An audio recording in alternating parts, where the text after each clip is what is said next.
उत्तराखंड के चमोली में 3 दिनों तक लगातार हो रही बर्फबारी होने से कई मार्ग हुए अवरुद्ध, लोगों को आने जाने में हो रही परेशानी।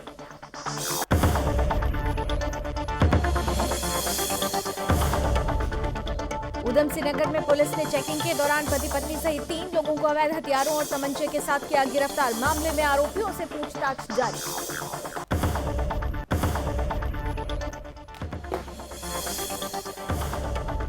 विधानसभा चुनाव को लेकर जसपुर में अपर पुलिस अधीक्षक के नेतृत्व में अधीनस्थ और पैरामिलिट्री फोर्स के जवानों ने निकाला फ्लैग मार्च। मिलिट्री फोर्स के जवानों ने लोगों को मतदान के लिए किया जागरूक।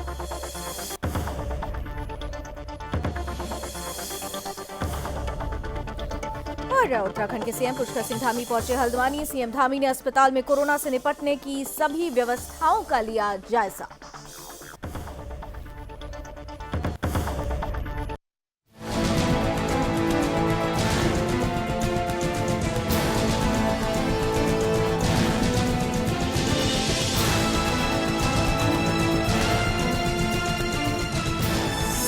आप देख रहे हैं सुदर्शन न्यूज। नमस्कार, उत्तराखंड विशेष देख रहे हैं आप। आपके साथ मैं हूं लावनी विनीत। बुलेटिन की शुरुआत करते हैं। उत्तराखंड के कई इलाके, खासकर चमोली, औली में 3 दिनों से लगातार बर्फबारी हो रही है। बर्फबारी होने से तापमान में भारी गिरावट आई है। इसके चलते ठंड भी बढ़ गई है। वहीं स्थानीय लोग ठंड से बचने के लिए अलाव का सहारा ले रहे हैं। साथ ही बर्फबारी होने पर बर्फ जमी हुई है। बर्फ जमने से कई मार्ग अवरुद्ध हो गए हैं। लोगों को आने जाने में परेशानी हो रही है। उधर औली घूमने आए पर्यटकों के वाहन औली से नीचे नहीं आ पाए। बर्फबारी के चलते औली जोशीमठ मोटर मार्ग पर दूसरे दिन भी वाहनों का परिचालन नहीं हो सका। बर्फबारी के कारण पर्यटकों के वाहन जगह जगह फंसे हुए हैं, जिससे पर्यटकों को काफी परेशानी का सामना करना पड़ रहा है। उधर अधिकारियों का कहना है कि मार्ग खोलने का काम शुरू कर दिया गया है। जल्द मार्ग से बर्फ हटाकर वाहनों का आवागमन शुरू कर दिया जाएगा।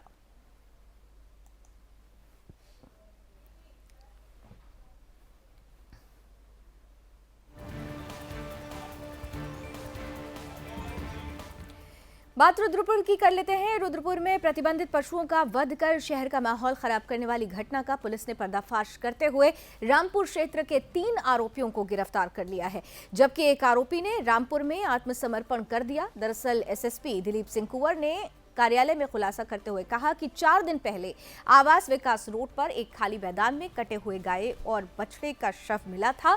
पुलिस ने इस मामले में खुलासा करते हुए 3 आरोपियों को गिरफ्तार कर लिया है।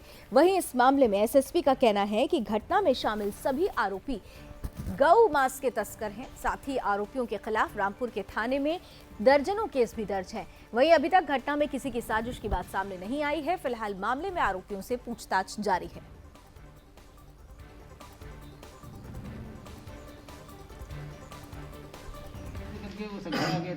10 तारीख को जो घटना घटी थी ट्रांजिट कैंप थाना क्षेत्र के अंतर्गत, उसमें जैसे पहले आपको मैंने बताया था कि इसमें 4 अभियुक्त इन्वॉल्व थे।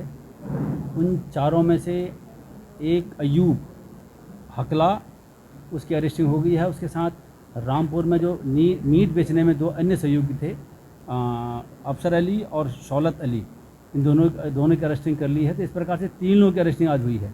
उनका वकील भी था, तो कचहरी में जाने के कारण उसकी अरेस्ट नहीं हो पाई थी, तो वो वहाँ कोर्ट में सरेंडर हो गया था। बाकी उसको तुरंत जो है कल परसों तक हम लोग वारंट पेपर ला करके जुडिशियल रिमांड पर लेंगे। उस्मान वहाँ का एचएस है, नईम भी रामपुर का रहने वाला है। इन चारों मुलजिमों का बहुत लंबा चौड़ा आपराधिक इतिहास है। अब तक जो हमारी जाँचें हमने की है उसके आधार पर इन चारों की संलिप्तता है। इसके अलग अलग जो अन्य आयाम हैं उस पर भी हम लोग काम कर रहे हैं।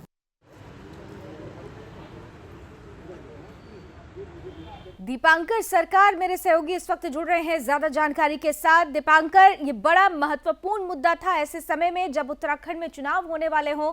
सामाजिक सौहार्द को बिगाड़ने की कोशिश की गई थी। हमने देखा था आपके माध्यम से वो तस्वीरें जब शहर का माहौल पूरी तरह से खराब हुआ था। अब बीजेपी और कांग्रेस सामने आ गई थी, लेकिन अब पुलिस ने जब इस पूरे मामले का खुलासा कर दिया है, तो क्या इन तस्करों के तार और दूसरे जिलों तक भी जुड़े हुए मिल रहे हैं? दीपांकर, लावली, आपको बताना चाहता हूँ कि 4 दिन पूर्व रुद्रपुर के गए ज्योति बारात घर के सामने खाली और एक प्लाट में गाय माता और एक बच्चे का सब मिलने से क्षेत्र में हड़कंप मच गया था। और इस मामले में भाजपा और कांग्रेस आमने सामने आ गए थे और काफी ही बयानबाजी कर रहे थे तथा कोई भी सांप्रदायिकता भर के। उससे पहले उधम सिंह नगर के वरिष्ठ अधीक्षक दिलीप सिंह कुमार ने तुरंत घटनास्थल पर पहुंचकर मामले को शांत कराया। उसके बाद कई टीमों का गठन कर अपनी कार्रवाई शुरू करते हुए घटनास्थल के आसपास व क्षेत्र के कई जगह पर लगे सीसीटीवी कैमरे की मदद से आसपास क्षेत्र से लेकर उत्तर प्रदेश के मुरादाबाद, रामपुर में पुलिस ने लगातार खोजबीन करने के बाद 3 आरोपी को गिरफ्तार किया, जबकि एक आरोपी सरगना हिस्ट्री सीटर ने रामपुर कोर्ट में खुद को सरेंडर कर दिया तथा अन्य आरोपी इस मामले में अभी भी फरार चल रहे हैं। इसी आरोपी की खोजबीन कर रहे हैं, उन्हें भी जल्द से गिरफ्तार किया जाएगा। और घटना को अंजाम देने वाले होंडा सिटी कार को पुलिस ने बरामद कर लिया है। ये जो 3 आरोपी अभी हम जिनकी तस्वीरें भी आपके माध्यम से टीवी स्क्रीन पर चल रही हैं, जो आरोपी पकड़े गए हैं, क्या इनका जो पूरा रैकेट था क्या उत्तराखंड के दूसरे जिलों में भी फैला हुआ है? उत्तराखंड के दूसरे जिलों में तो नहीं है, सिर्फ उधम सिंह नगर के ही गदरपुर विधानसभा क्षेत्र में इनका रैकेट फैला हुआ था और ये काफी दिनों से कर रहे हैं। और एसएसपी के मुताबिक शामिल आरोपी पेशेवर मांस तस्कर है। उनके खिलाफ रामपुर के विभिन्न थानों में दर्जनों में केस दर्ज है। उन्होंने बताया कि अभी तक घटना में किसी तरह के साजिश की बात सामने नहीं आई है, फिर भी पुलिस हर एंगल से जांच कर रही है। बाकी आगे जांच के दौरान जो भी मामले सामने आएंगे वो सबको अवगत कराया जाएगा। गौ तस्करी बड़े आराम से प्रशासन के नाक के नीचे ये कर रहे थे, कब से ये सिलसिला जारी था? कब से ये गैंग एक्टिव था? ये लोग जो है कई दिनों से कर रहे हैं और ये प्रोफेशनल तरीके से मांस का तस्करी करते हैं। इसी के चलते ये रुद्रपुर में अपने कार्य को अंजाम दे रहे थे, तभी अचानक किसी के आ जाने पर वो उसी वहीं पर ही खाली पड़े प्लाट में ही मांस को फेंक कर वो फरार हो गए थे। कुछ महीनों पहले उधम सिंह नगर से भी गौ तस्करी की खबर जब आई थी और उस वक्त गौ रक्षकों ने इसे लेकर आवाज बुलंद की थी। कई तरीके के आरोप गौ रक्षकों पर ही लगा दिए गए थे कि जबरन ये आरोप लगाए जा रहे हैं, माहौल खराब करने की कोशिश की जा रही है। आज जब पुलिस को इतनी बड़ी सफलता मिली है, उसके बाद जो लोग आरोप लगा रहे थे उनकी तरफ से कोई रिएक्शन, खास तौर से ऐसे समय में जब चुनाव सामने हो और बीजेपी और कांग्रेस ने इसे एक बड़ा मुद्दा बना दिया था? हाँ, मामला तो बड़ा मुद्दा बनाया ही था और आपको बता दें कि अगले बार विधानसभा चुनाव में चुनाव से पहले ही इसी तरह का घटना हुआ था। उसके बाद कत्लेआम हुआ था और 4-5 लोगों की जानें भी गई थी। इसी के चलते जो है अभी जो है मामले का खुलासा करने के बाद चारों तरफ जो है एसएसपी का तारीफ किया जा रहा है, क्योंकि इस बार जो है किसी तरह का कोई भी घटना या किसी भी तरह का सांप्रदायिक दंगा या कुछ भी नहीं हुआ। इसी के चलते इस दौरान मामले का खुलासा करते दिलीप सिंह कुंवर ने कहा कि इस मामले में गौ रक्षा दल के सदस्य द्वारा तहरीर सौंपी गई थी। उसके बाद थाना कैंटिस कैंप में अज्ञात लोगों के खिलाफ मामला पंजीकृत किया गया था, जिसके बाद खुलासे के लिए कई टीमों का गठन किया गया था। पुलिस ने आसपास के सीसीटीवी फुटेज, इलेक्ट्रॉनिक सर्विलांस आदि की सहायता से होंडा सिटी कार को गदरपुर की ओर से 3 पानी हो तो ये घटनास्थल आवास विकास क्षेत्र में आते हुए देखा था तथा घटनास्थल के आसपास के कैमरे में संदिग्ध व्यक्तियों द्वारा घटना करते हुए पाया गया था, जिसके बाद टीम गठित हुई और ये बड़ी कार्रवाई की गई है, बड़ा खुलासा हुआ है। और सबसे बड़ी बात यह है कि क्योंकि चुनावों के मुहाने पर है उत्तराखंड, चुनाव का बिगुल बज चुका है और ऐसे में सामाजिक सौहार्द को, माहौल को बिगाड़ने के लिए भी एक कोशिश की गई थी, लेकिन पुलिस की समझदारी से और जल्द की गई कार्रवाई से इस पूरे प्रकरण का खुलासा हो गया है। बहुत बहुत धन्यवाद दीपांकर हमारे साथ जुड़ने के लिए। आगे बढ़ते हैं, उधम सिंह नगर से खबर ले रहे हैं। पुलभट्टा थाना पुलिस को चेकिंग के दौरान बड़ी कामयाबी हाथ लगी। पुलिस ने चेकिंग के दौरान पति पत्नी सहित 3 लोगों को अवैध हथियारों और तमंचे के साथ गिरफ्तार किया। पकड़े गए तीनों आरोपी उत्तर प्रदेश से उत्तराखंड में तमंचे और कारतूस बेचने के लिए आ रहे थे।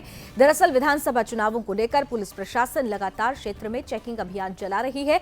इसी कड़ी में पुलिस ने चेकिंग अभियान के दौरान 3 आरोपियों को गिरफ्तार किया। आरोपियों के पास से 315 बोर के 10 अवैध तमंचे और 22 जिंदा कारतूस भी बरामद हुए हैं। फिलहाल पुलिस ने मामले को दर्ज कर आरोपियों को जेल भेज दिया है। वहीं मामले में आरोपियों से पूछताछ जारी है।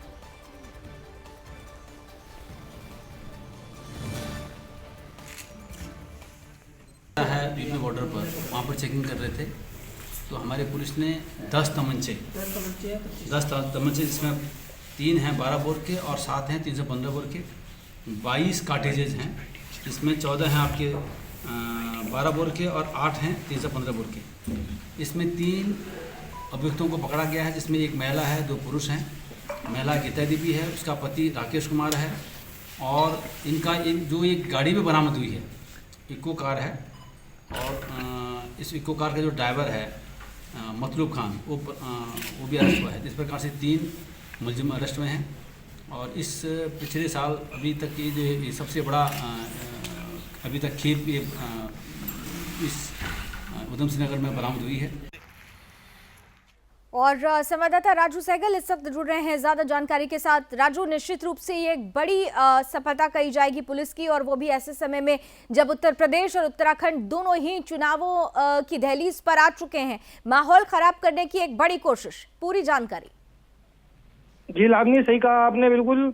उत्तराखंड और उत्तर प्रदेश में चुनाव को चलते आचार संहिता लगी हुई है, और उसको लेके प्रशासन भी पूरी तरह से मुस्तैद नजर आ रहा है। फुलभट्टा थाने का क्षेत्र है, ये उत्तराखंड उत्तर प्रदेश की सीमा पर उत्तराखंड के अंतर्गत आता है, और चुनाव में माहौल खराब करने का तमाम असामाजिक तत्वों द्वारा लगातार चुनाव के दौरान प्रयास किया जाता है। और इसी को लेकर बड़ी खेप जो कि उत्तर प्रदेश से उत्तराखंड में हथियारों की सप्लाई किए जाने की तस्करों द्वारा कोशिश की जा रही थी, इसी के चलते फुलभट्टा थाना पुलिस काफी मुस्तैद थी, और इसी चेकिंग के दौरान ही पुलिस ने यूपी से उत्तराखंड में एक इको कार जो प्रवेश कर रही थी, उसमें 3 लोगों को गिरफ्तार किया, और तलाशी के दौरान 10 अवैध तमंचे जो कि 315 और 12 बोर के हैं, और 22 जिंदा कारतूस ये बरामद किए हैं। पति पत्नी बताए जा रहे हैं, जो कि बरेली जिले के शेरगढ़ थाना अंतर्गत रहने वाले हैं, और अब फिलहाल पुलिस पूरे मामले की जांच कर रही है। हो सकता है कि ये पूर्व में भी हथियारों की खेप लेकर उत्तराखंड में आए हों, और चुनाव के चलते अवैध हथियारों की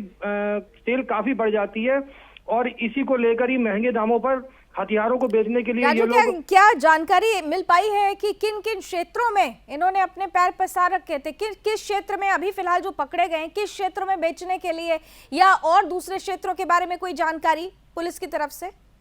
जी लावनी, आपने ठीक कहा, फिलहाल मामले की पुलिस जांच कर रही है, लेकिन जो पुलिस सूत्रों से मिली जानकारी है उसके अनुसार तो यही माना जा रहा है कि जो ये हथियार लेके आ रहे थे, अवैध हथियार, इसको किच्छा क्षेत्र में ही सप्लाई किया जाना था। और फिलहाल पुलिस अब इनके तार जोड़ने की कोशिश कर रही है कि गिरोह के लोग किन किन क्षेत्रों में जुड़े हुए हैं, किन किन लोगों को पूर्व में अवैध हथियार दिए गए, अवैध कारतूस दिए गए।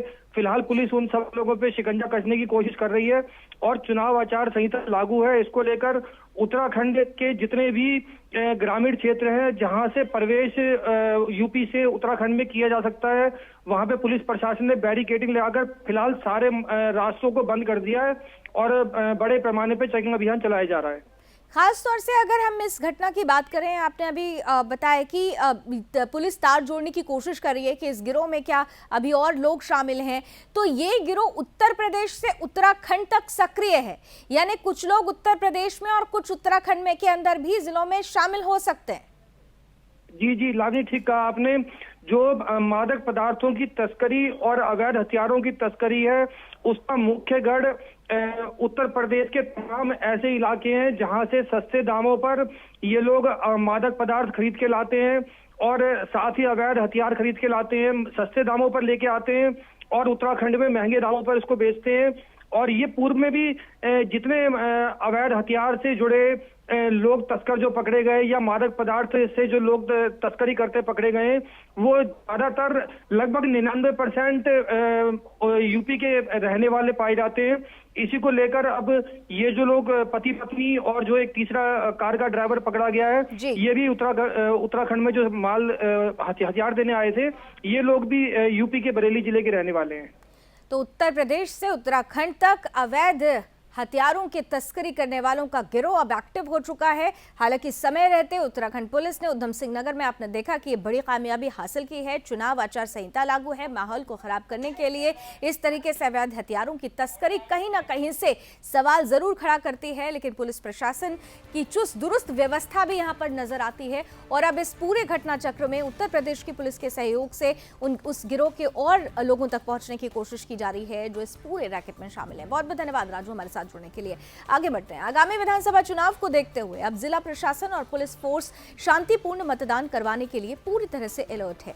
इसी कड़ी में जसपुर में अपर पुलिस अधीक्षक और उप जिलाधिकारी जसपुर के नेतृत्व में अधीनस्थों और पैरामिलिट्री फोर्स के जवानों ने विधानसभा क्षेत्र में फ्लैग मार्च किया। वहीं मिलिट्री फोर्स के जवानों ने इस दौरान लोगों को जागरूक करते हुए मतदान को शांतिपूर्ण तरीके से करने की अपील की। साथ ही पुलिस फोर्स ने लोगों से आदर्श आचार संहिता का उल्लंघन नहीं करने की भी अपील की। जवानों ने कहा कि अगर कोई भी आचार संहिता का उल्लंघन करता पाया गया तो उसके खिलाफ सख्त कार्रवाई की जाएगी।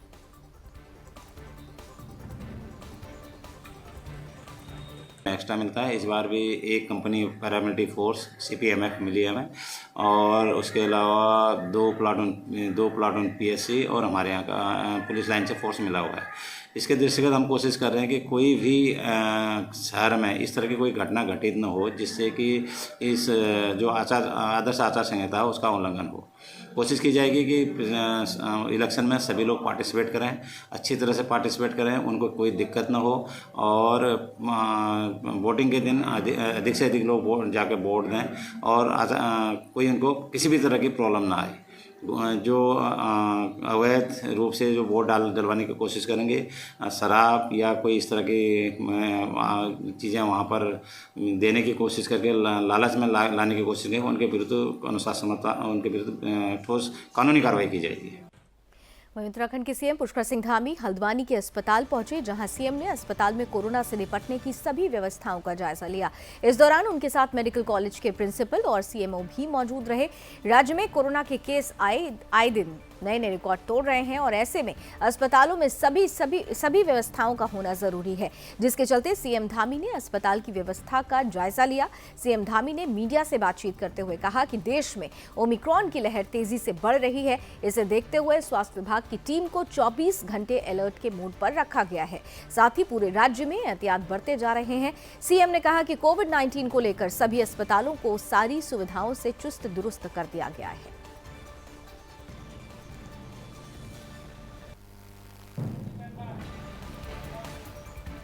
कुमायूं के काशी के नाम से विख्यात बाबा बागनाथ जी की नगरी बागेश्वर के सरयू गोमती घाट पर श्रद्धालुओं ने मकर संक्रांति के पावन पर्व पर डुबकी लगाकर बागनाथ मंदिर में पूजा अर्चना की। कोरोना के बढ़ते मामले को लेकर सरकार की तरफ से गाइडलाइन जारी की गई है, लेकिन इस दौरान सरकार और प्रशासन की तरफ से जारी गाइडलाइन की धज्जियां उड़ाई गई।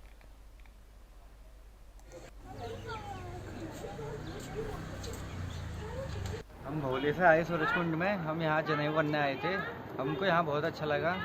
यहाँ बहुत अच्छा इलाका है, यहाँ लोग बहुत आते हैं, यहाँ बहुत भीड़ लगी है, लोग जनेऊ करने यहाँ आते हैं। यहाँ 2 बजे तक भीड़ लगी रहती है।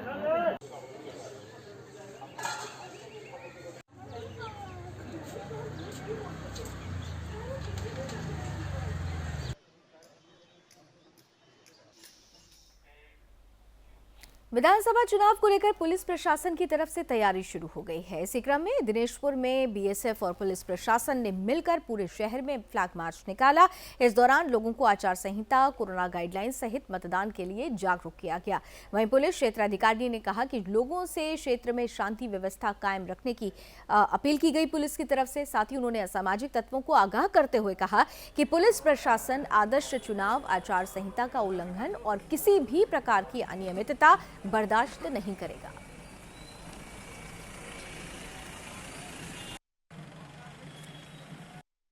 ये जनता में एक विश्वास जगाना है, वोटर्स में एक विश्वास जगाना है कि बिना प्रभावित हुए स्वतंत्र रूप से अपने मताधिकार का प्रयोग करना है।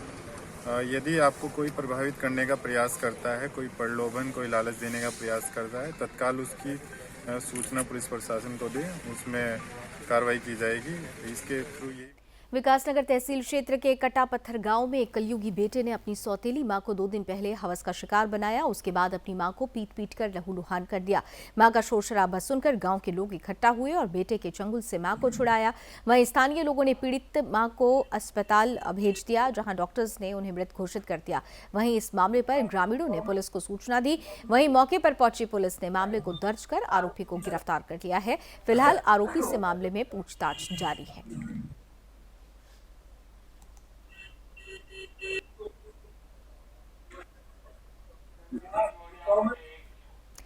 उत्तराखंड में कोरोना केस लगातार बढ़ रहे हैं, जिसके चलते केंद्रीय विश्वविद्यालय के छात्र छात्राएं विश्वविद्यालय प्रशासन से परीक्षाएं स्थगित करने की मांग कर रहे हैं। इसी कड़ी में कई छात्र विश्वविद्यालय के परीक्षा नियंत्रक के कार्यालय पहुंचे और जमकर हंगामा किया। साथ ही उन्होंने परीक्षाओं को स्थिति सामान्य होने तक स्थगित करने की मांग उठाई। दरअसल केंद्रीय विश्वविद्यालय श्रीनगर में छात्रों की परीक्षाएं होने जा रही हैं, जबकि एक और तेजी से कोरोना संक्रमण फैल रहा है। उधर परीक्षा में शामिल होने के लिए अन्य प्रदेशों से लेकर अन्य जनपदों से छात्र लगातार श्रीनगर पहुंच रहे हैं, जिससे छात्रों में कोविड के प्रसार का खतरा भी बढ़ गया है। लिहाजा छात्र कोरोना को लेकर काफी घबराए हुए हैं। अब ऐसे में छात्र विश्वविद्यालय प्रशासन से परीक्षा को फिलहाल स्थगित करने की मांग पर भी अड़े हुए हैं। साथ ही छात्र कार्यालय के सामने ही धरने पर बैठ गए। वहीं सभी छात्र और छात्रा परीक्षा स्थगित करने की मांग कर रहे हैं।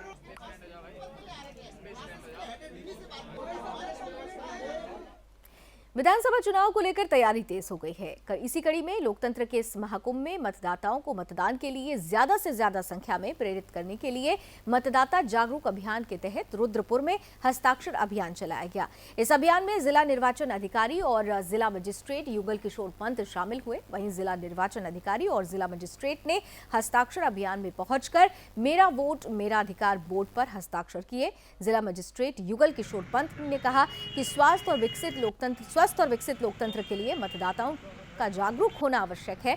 मतदाताओं को अपने मत का प्रयोग सोच समझकर करना चाहिए। साथ ही जिला मजिस्ट्रेट ने कहा कि सरकार निर्माण में मतदाताओं की मुख्य भूमिका होती है। उन्होंने कहा कि लोकतंत्र के लिए मतदाताओं का शिक्षित होना अत्यंत आवश्यक है, क्योंकि मतदाताओं की जागरूकता से दिए गए वोट के बल पर ही लोकतंत्र और देश का भविष्य निर्धारित होता है। प्रत्येक मतदाता को अपना मतदान अवश्य करना चाहिए। उन्होंने कहा कि मतदाताओं को बिना भय और बिना पक्षपात के अपने मत का प्रयोग देश हित में करना चाहिए। सभी मतदाताओं को लोकतंत्र के इस त्योहार में भाग लेना चाहिए।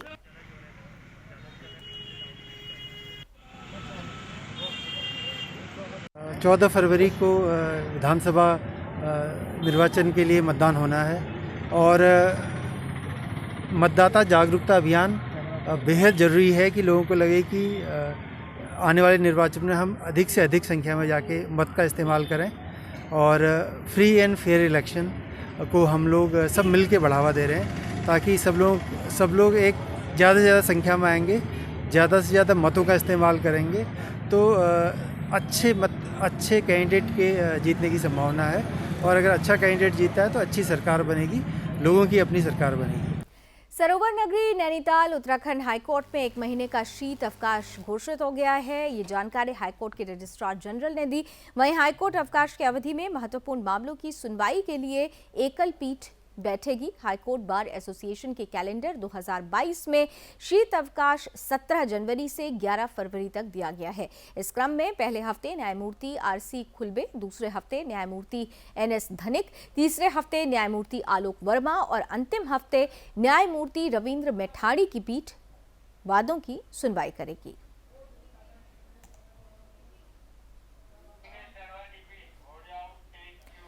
कोरोना के मामले लगातार बढ़ रहे हैं और इसी के चलते स्वास्थ्य विभाग लोगों को अलर्ट कर रहा है। इस कड़ी में लालकुआं नगर स्थित हाट बाजार में स्वास्थ्य विभाग की ओर से सब्जी विक्रेताओं और स्थानीय लोगों की कोविड टेस्टिंग की गई। स्वास्थ्य विभाग की टीम ने सब्जी विक्रेताओं और स्थानीय लोगों की कोविड टेस्टिंग के दौरान 50 लोगों के रैपिड टेस्ट किए। दरअसल कोरोना के बढ़ते मामलों को देखते हुए जिला प्रशासन ने स्वास्थ्य विभाग को कोविड सैंपलिंग बढ़ाने के निर्देश दिए हैं। ऐसे में विभाग ने क्षेत्र में टेस्टिंग तेज कर दी है। स्वास्थ्य विभाग की टीमें बाजार, कंपनियां, स्थानीय सरकारी कार्यालय में रैंडम सैंपलिंग कर रही हैं, जिससे ज्यादा लोगों की कोरोना जांच की जा सके और संक्रमण को फैलने से रोका जा सके। वहीं स्वास्थ्य विभाग की टीम ने लोगों को कोरोना टेस्ट करवाने के लिए जागरूक किया है। उन्होंने कहा कि कोविड-19 के बचाव के लिए जरूरी है कि लोग ज्यादा से ज्यादा अपना टेस्ट करवाएं। साथ ही कहा कि कोविड-19 प्रोटोकॉल की पालना करनी चाहिए, उसका पालन करना चाहिए। इतना ही नहीं, स्वास्थ्य विभाग के डॉक्टरों ने कहा कि जो लोग संक्रमित नहीं हैं वो भी मास्क पहनें और भीड़ से दूर रहें। लगातार हाथ धोएं, सैनिटाइजर का प्रयोग करें और इसके प्रति जागरूक रहें।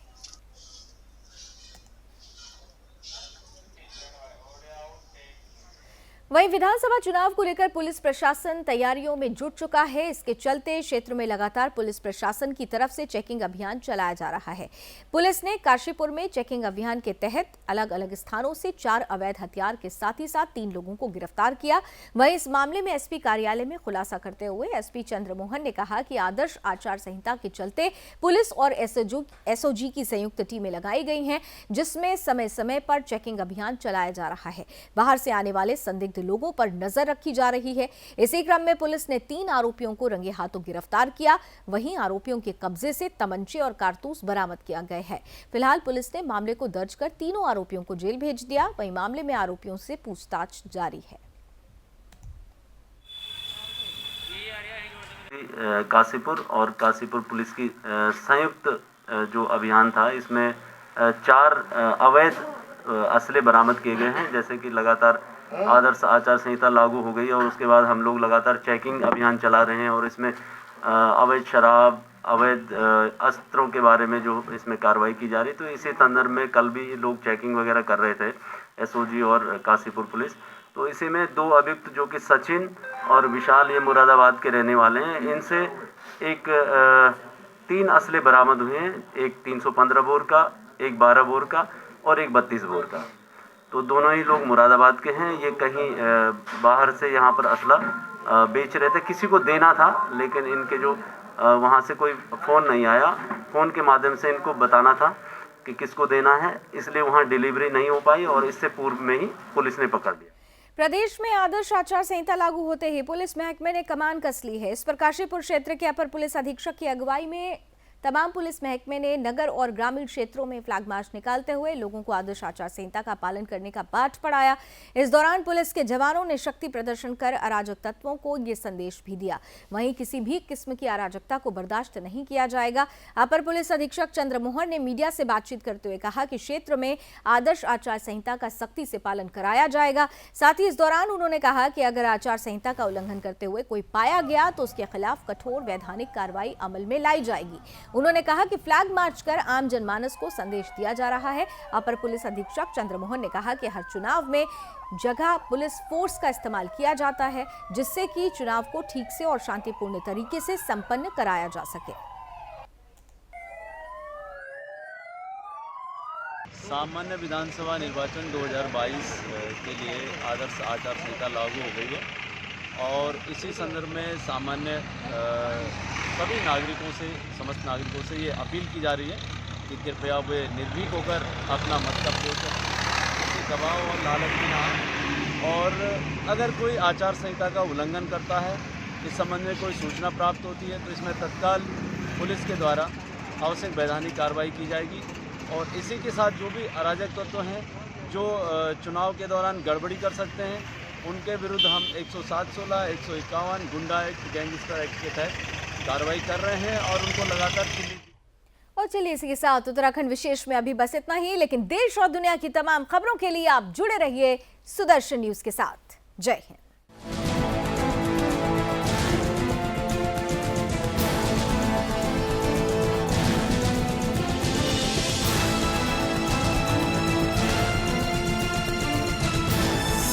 आप देख रहे हैं सुदर्शन न्यूज।